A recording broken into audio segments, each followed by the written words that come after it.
Good morning, and thank you very much for joining us. I am Yori Folari. Well, our guest is Kasim Afegbua. Chief Afegbua is an APC chieftain. He's also a political affairs analyst. He's joining us via a Zoom.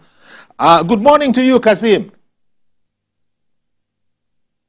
Good morning, Uncle Yori.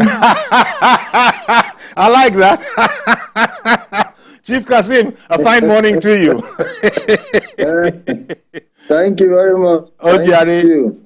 Let's try and understand it. We have a number of subject matters we want to dwell on today. Take the deputy governor resuming office. Let me get your perspective on that, because I don't think this was done with the knowledge of the governor. And in a presidential system of government, it is said that the deputy governor, works on what he has been, allocated, or is that the word? Yeah, by the governor. He himself has stated in public that he has notified the governor of his resumption following the Supreme Court decision, but has not received any response. So, what's your read, Kasim, of all of this? Well, thank you very much, Uncle Yori, and I think it is good for us to understand one thing about our democracy. Every democracy is out on the rule of law.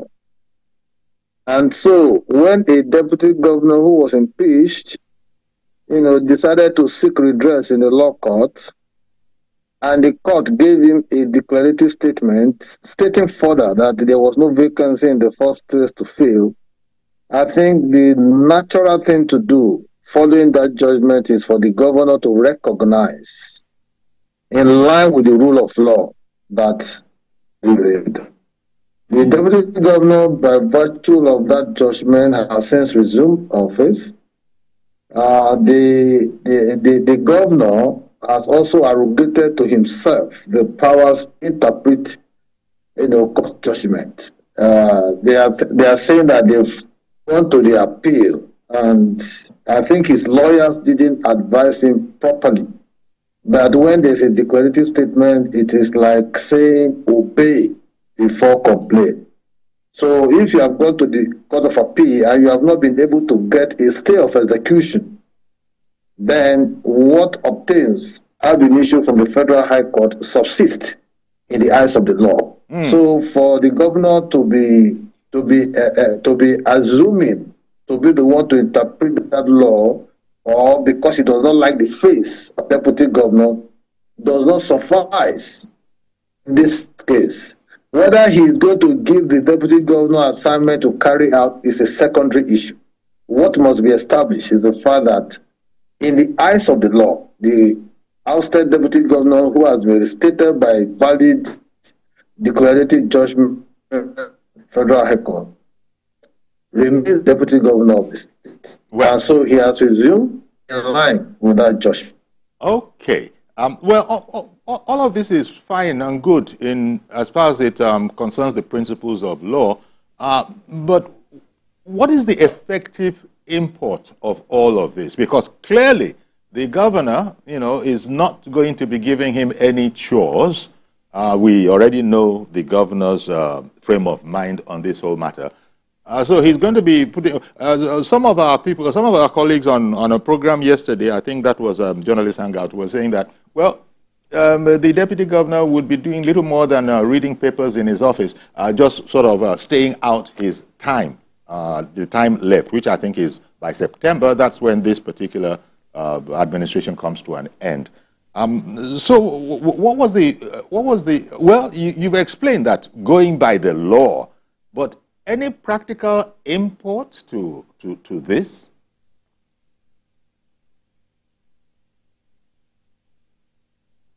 Well, the point is, it must be made very clearly. You see, I think it's also good for our leaders who are in positions of authority to know the extent limits of their constitutional powers. And they cannot, no matter how powerful they are, they cannot arrogate to themselves the powers of the Constitution or other extraneous powers gotten from any other place, manner that will make them look like conquistadors.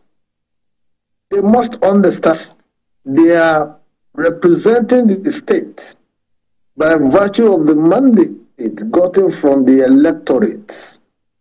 And so, if the deputy governor felt he was wrongly removed from office and he decided to seek redress,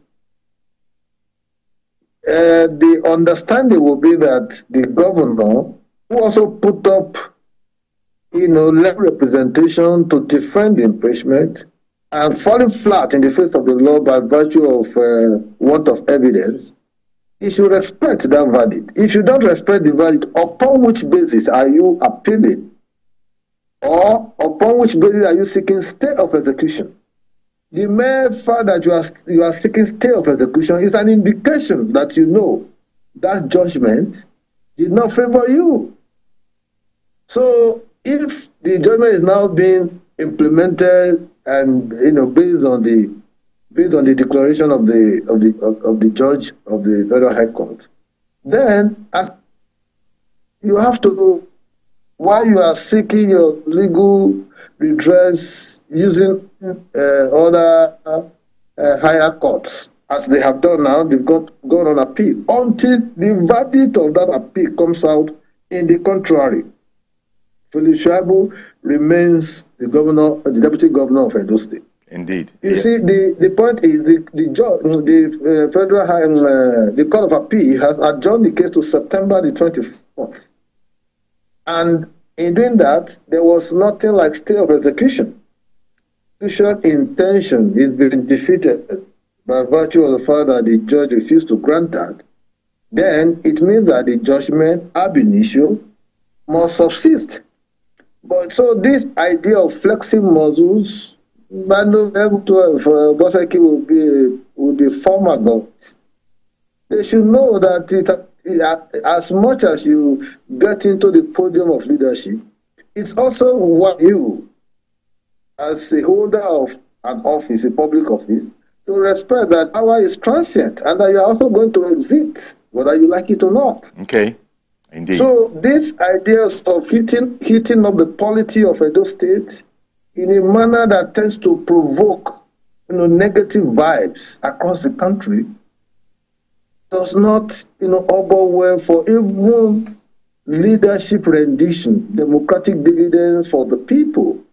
He is being unnecessarily distracted by avoidable issues, avoidable crises that has to do with more of ego showmanship than any altruistic, intention for the good people of Edo State. We are in the news for all the time for the wrongest of reasons, Uncle Yori. And it's so painful that when people talk to me, when they call me, what is the problem in your state that you people can just sit back? We know that Edo State is the heartbeat of the country, but it was given that particular motto because of our positive contribution to national development in the area of sports, in the area of creativity, innovation, and even our monarchy, that, one of the surviving empires in West Africa sub-region, the Benin Empire, the Benin monarchy. And so our cultural heritage, our cultural ingenuity, all of this put together, it makes Edo thick. But when you have a governor that is almost quarreling with everybody, you need to come to Benin and Edo State.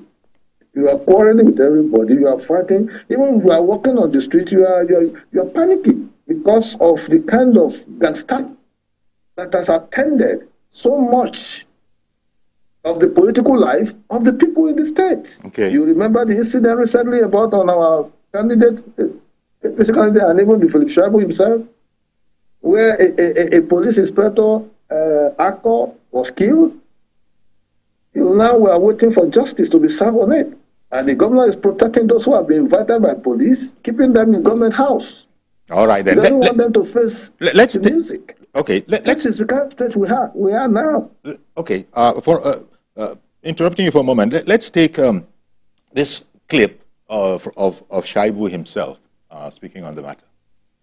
In recent weeks, the Federal High Court in Abuja reinstated me as the Deputy Governor of Edo State. acknowledging the illegality of the impeachment. Upon my arrival in Benin, a tragic event occurred as an assassination attempt was made on my life. Thankfully, the bullet missed its mark.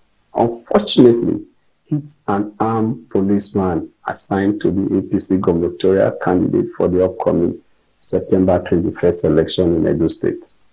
In line with the judgment, the office of the deputy governor was never vacant.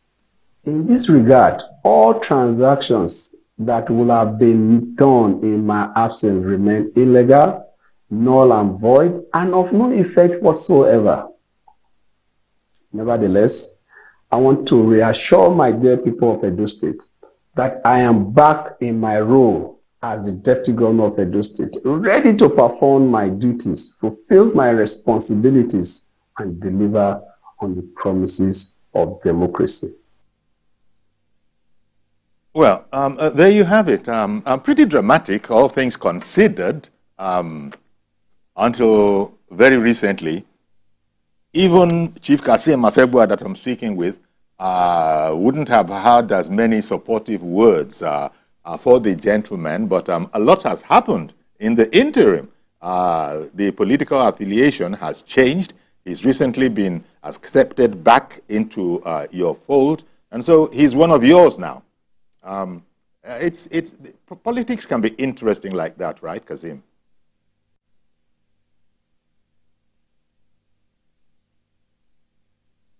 Well, it's, politics is quite an interesting game. Don't forget that I personally told you about the consequences of some of Shaibu's action in one of your programs. Yes. But every Nigerian of adult age who wants to belong to any party cannot be stopped by anyone. Under the Constitution, it is called freedom of association and freedom of assembly. So he has the right to join any party of his choice, and political parties act like the marketplace. Free entry, free exit. But when you get into the political parties, you are going to subsume yourself to the conditionalities that define your membership, conditionalities that also define your operations within that political party. In this case, the constitution of the party and other extant rules. So for Philip Shaibu, who has joined the APC, is the deputy governor of the state, and is an APC card-carrying member, as it were. He has shown sign of penitence. He has apologized to people he offended in the course of his own political journey with his estranged governor. And so, as a party, we have no option to stop it than to accept him. We can't stop him because it is his constitutional. If he chooses to be a member of a party, to grant him that right. Okay. It is not at our own volition. Okay. It's at the volition of the Constitution. Okay, Kasim, let me bring on Professor Edmund, who has called in, I believe from Enugu. Professor Edmund, good morning to you, sir. Yes. Good morning, my brother. How are you? Very well, thank you. Yes, I've been following what Asima Febua has been saying. This is one of the men in Edo State that I like. I like his forthrightness. So let me go back to the issue. I've been following the political antecedent and trajectory of the governor of Edo State, Mr. Obaseki. It's unfortunate to say the least. That man behaves and has been behaving as if he's above the law. Remember, his first term, this is the same man that used less than 7 people to administer Edo State. The same man first gave an order restating his estranged deputy governor. Okay. The same man refused to accept the verdict of the law court. my question is the man above the law? Have you seen why some people are saying that governors should not have immunity? That immunity, they use that immunity to commit a lot of impunity.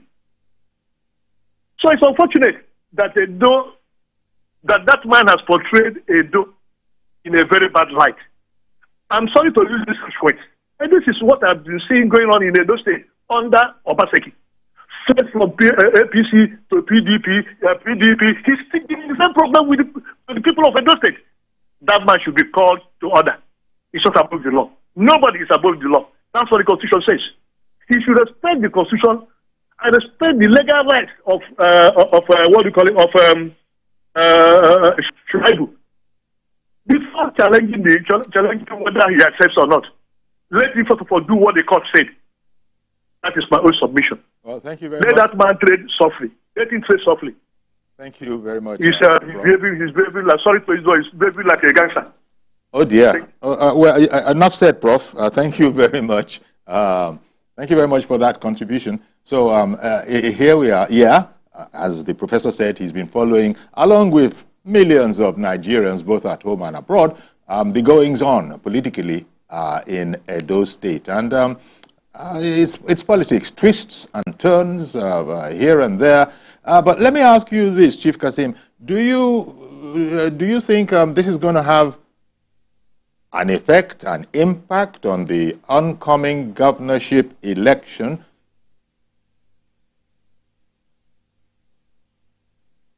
Well, let me thank Prof for his very positive reading of the Edo imbroglio, because if somebody needs, we are speaking from the partisan point of view.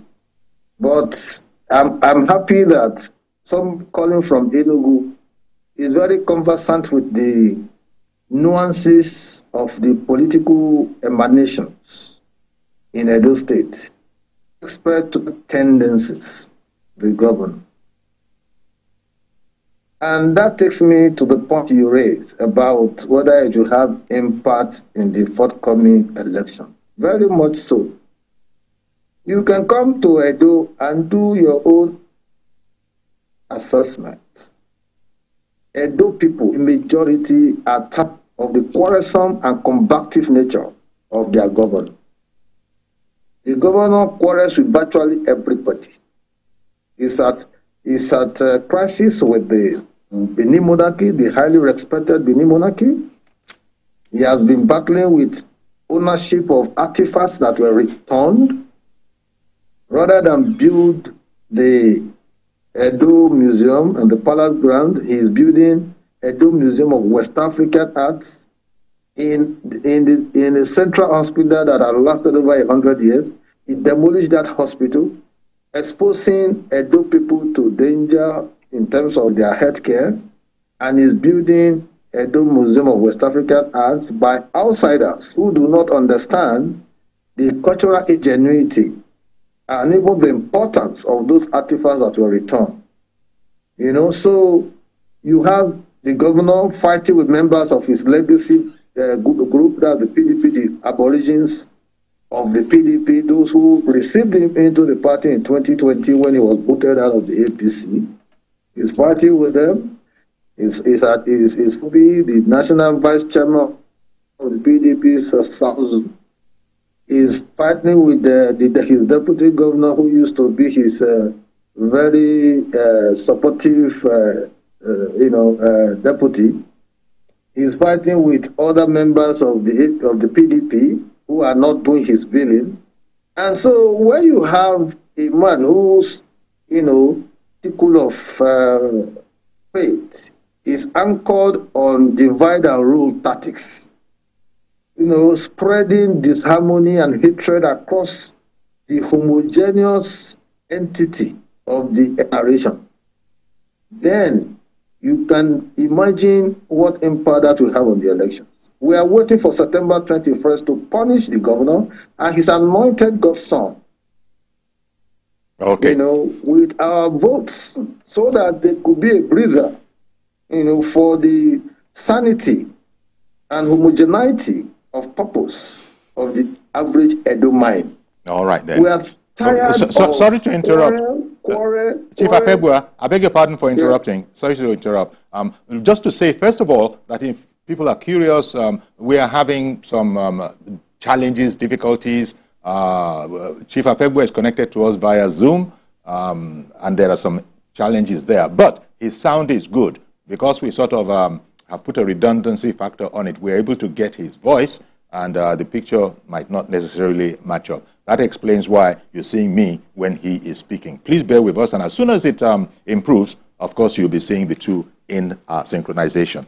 In the meantime, Mr. George in Ikeja, good morning. Thank you for calling, and thank you for holding on. Thank you. Good morning, Uncle Yori. Good morning. And good morning to Prince Afegwa. Yes. Prince Afegwa, please convey my commendation to Comrade Oshomole. Good morning. For the magnanimity and maturity he shows towards Philip Shaibu. That is what this statement do. That's what makes statement tick. That's why a lot of people who do not know the secret of Asiwaju Tinubu, they envy him. Some of them call him Godfather because he cannot do what he's doing. So what he has done is statesmanlike, and I commend him for it. But I have a question regarding the upcoming elections. The information that some of us are getting, the information that we are hearing, is that the governor is planning a lot of violence during the elections to cause trouble, especially in the many areas that he's not likely to win. Are you aware of this? And if you are, what are you doing about it? Thank you. Well, thank you very much. Thank you very much, Mr. George. Okay. Let me quickly respond to that, Mr. George. I issued a statement 3 days ago where I accused the governor of his underhand dealings with respect to rigging the election, creating, a scene of violence across the state. Forget that the governor hurriedly yesterday passed a law, trying to validate vigilante group. Uncle Yori, please use your platform to tell the governor and others that in an election, only people recognize to provide security to lives and property and ensure a smooth electoral process of accreditation and voting. They are the police, civil defense, the DSS, as the case may be. And even by law, they are not supposed to come near where the voting is taking place. They maintain certain perimeter distance to the venue. But we are hearing that the governor wants to use members of his Edo security, otherwise known as vigilante, whom he has bought all these Okada machines, motorcycles. He has bought motorcycles for them that they will be parading as they have become alternative security agency. We have since petitioned the Inspector General of Police to call him to order and invalidate that particular vigilante. There will be chaos and violence at the elections, which we don't want. We don't want a stalemate. We want to defeat his candidate hands down. We want to make him realize that people are very enlightened, very conscientized, very sensitive, very mobilized, and they can, issues, the good from bad, and they also know how to interrogate scenarios to arrive at a very formidable that suits their own aspirations and yearnings. Indeed. And so, to a large extent, it is our duty to alert the world, which we have been doing, but we are not going to sit back and watch our state plunge into crisis. That's why the humility, and the comportment, the emotional intelligence of our candidate is what is selling his aspiration to a lot of Edo people. Okay. They accuse us of all kinds of things. You hear all kinds of stories. Oh, he doesn't speak grammar. Do this. Speak it. So he has been doing things even as private individual, not even get into the position of governorship. Speak. Just he was provided 52-seater bus into Edo people of charge. He has been doing the Edo Central where he come from. Yes, free of charge transportation to get out of at this period. All right, then. At this stage, let me interrupt again, Prince. First of all, we apologize that we are having this challenge with the sound. As I said, we are working on it, but we are managing it as it is. And thank you, Mr. George, for the subtle correction there. It's Prince Kasim Afebua, not Chief. I don't know how I could mix the two up. So, apologies, Prince. But in the meantime, Prince, I tell you what, I'm going to come back to you, but I've got to nip off quickly on a short break. We'll be right back, and I'll come straight back to you, Prince Kasim Afebua. Okay, welcome back, and we're looking at political affairs in Edo State. And by the way, well, first of all, our guest is Prince Kasim Afebua. He's an APC chieftain, political affairs analyst, and he's worked in government before. He's a highly experienced commentator on the affairs of Edo State, especially as it relates to its socio-political and cultural matters. So thank you very much for staying with us, Prince Kasim Afebua. And we have Chidi in Kafanchan, who stayed on the line, for which we thank you very much. Please go ahead now, Chidi in Kafanchan. Good morning, Uncle Yori. Good morning, sir. Thank you for calling in. Good morning to Prince Kasim Afebua for his straight talk to the issue at stake in Edo State. I also wish to congratulate the now Deputy Governor of Edo State, who has been lucky to reclaim his mandate from the court. I want to believe that what he has said should not upset anyone, because he is there to display and to do what is lawful on his part in accordance with the 1999 Constitution as amended. And their regime has few weeks, so to speak, or a month to live. Therefore, he has achieved the fact that even after the lifespan of their regime, he will still be recognized as a one-time deputy governor under Mr. Godwin Obaseki, who is now his estranged friend. But I want to believe that in all of this that is happening, the PDP is losing out the possibility of reclaiming Edo State.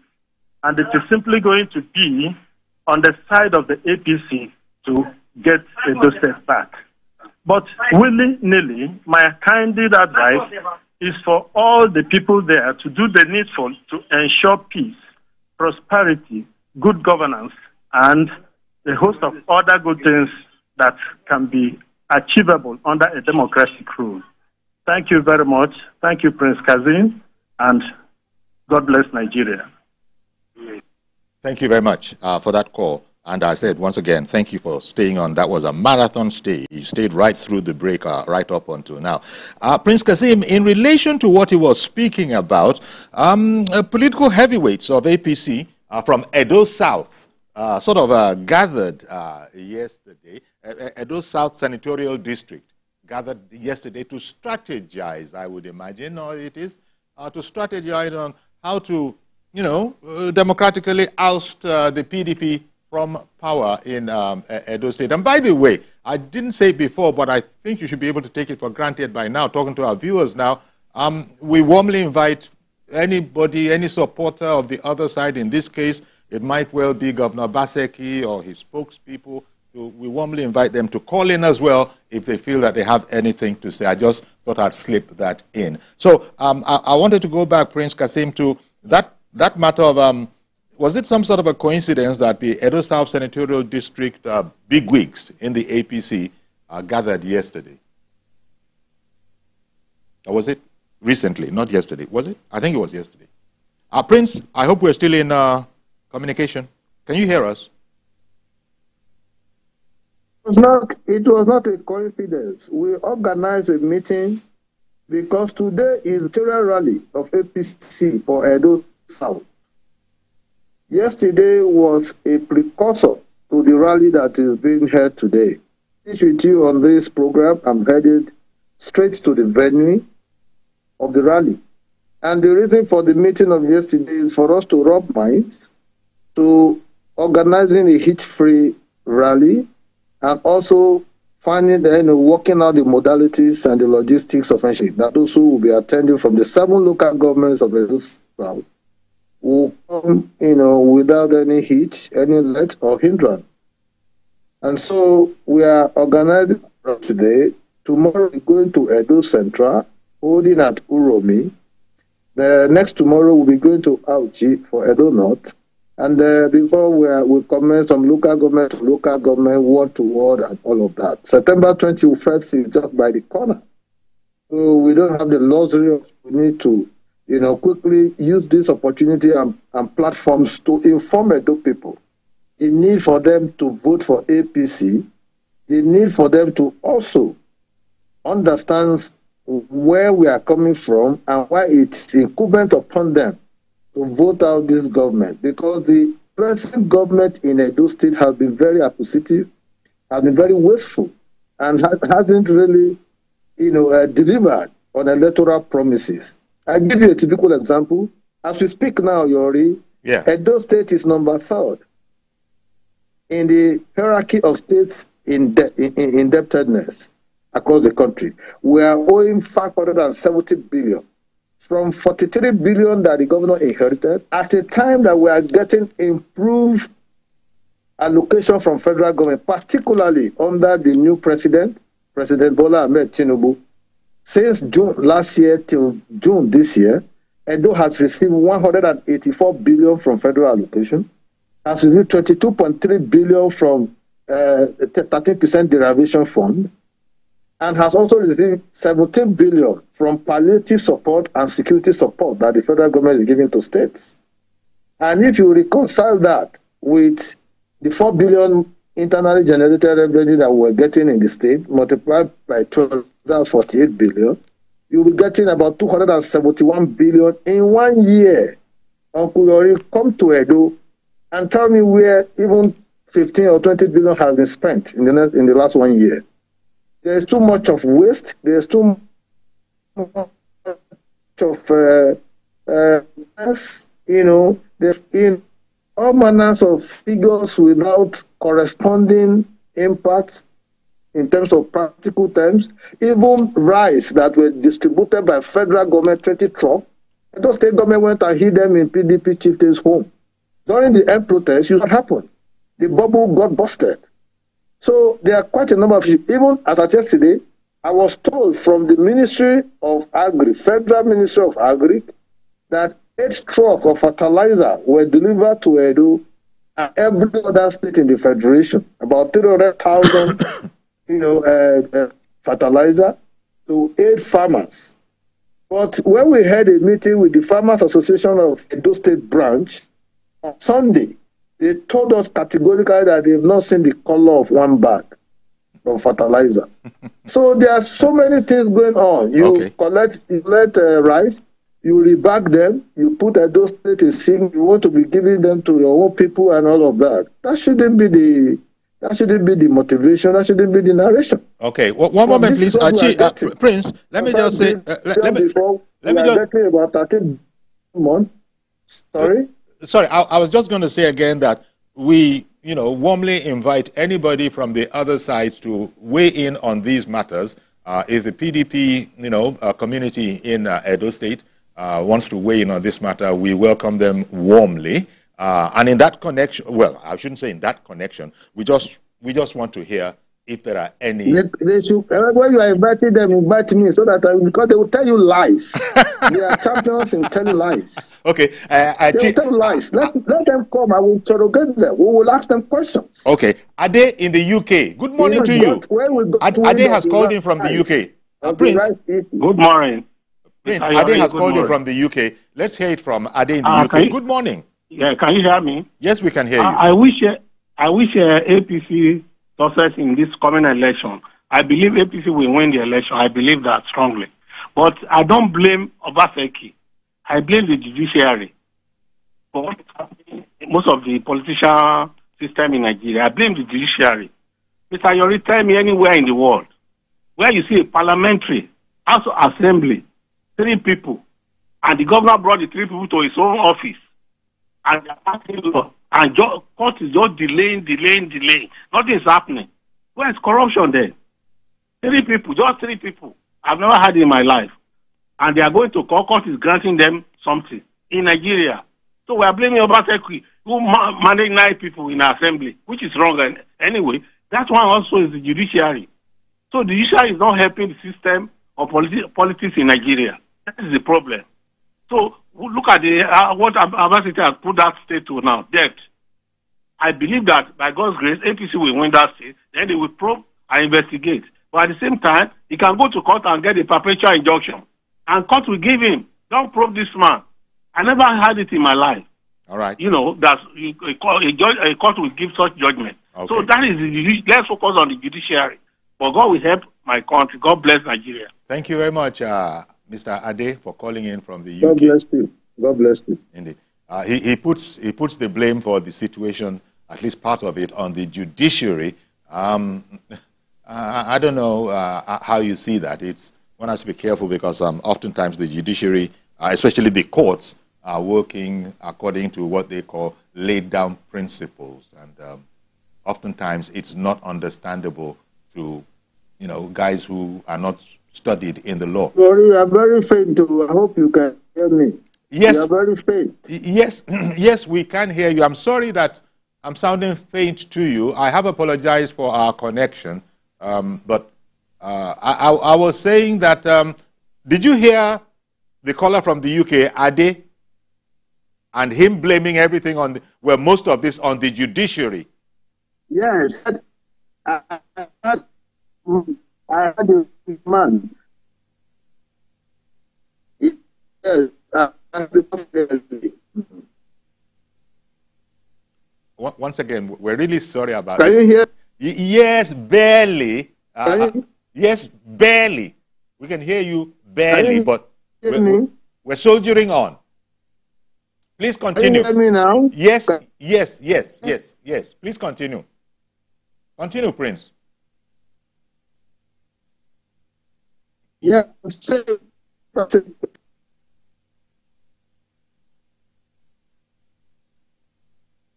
Again, there will be days like this. So we apologize once more. As you can see, we are connected via Zoom, and we usually have I think it is this particular connection. Let's see Elder David in Alimosho. Good morning to you, Elder. Good morning, Sir Yori. Thank you very much, sir. Yes. Go ahead, please. Thank you very much, sir. God will bless you, sir. May God bless Nigeria. Yes, Edo State is morning. Obaseki, I call him Obaseki. There are two judgments. The one that favor Obaseki, they accepted it. The one that favor the other might say they accepted. Obaseki come to Edo State, and Edo State are being a problem.